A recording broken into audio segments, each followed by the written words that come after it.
We currently live during a period where the killings of black people at the hands of law enforcement are routinely recorded on cell phones and circulated on social media. In 2012, however, not all incidents of police brutality went viral on social media. One man's story of being fatally shot by New York cops never even made national news. When Tawan Hill was held down by 5 NYPD cops and shot by another, it was only a local story. Now, however, a federal trial stemming from a lawsuit brought by Hill's mother stands to put the spotlight on the case. Hill was in the passenger seat of a Mazda when friends in the car began propositioning a prostitute. What they didn't know was that the prostitute was an undercover police officer.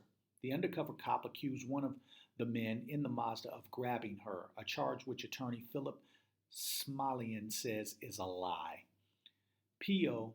Rivera claims that then the guy actually grabbed her arm, Smaliman told the Daily Beast, which is police lie number one, because our private investigator, Mike Peasy, former chief of the U.S. Marshal Service in Brooklyn with 30 years on the job, found a surveillance tape from that building there on the southwest corner of this intersection that clearly shows no one ever laid a hand on Rivera.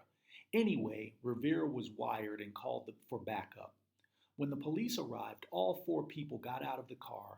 Then Hill took off running. Police gave chase, and one cop caught up with Hill. A total of 5 officers would eventually wrestle Hill to the ground, pin him down, and pepper spray him. This is where it gets strange. Officers allege that Hill rose up with the 5 officers on top of him and reached for a gun. And we are supposed to believe, and the city thinks a jury will believe, that somehow this 140-pound guy raises 1,200 pounds of policemen with a dozen trained hands trying to cuff him and manages to raise himself up to his knees, reach into his waistband, pull out a 9mm Kel Tech pistol, and somehow point it over his left shoulder at Sergeant Quigley, says Michael Cullihan, another attorney representing Hill's mother. An officer fired a single shot into the back of Hill's head. Hill did not have alcohol or drugs in his system at the time he was shot.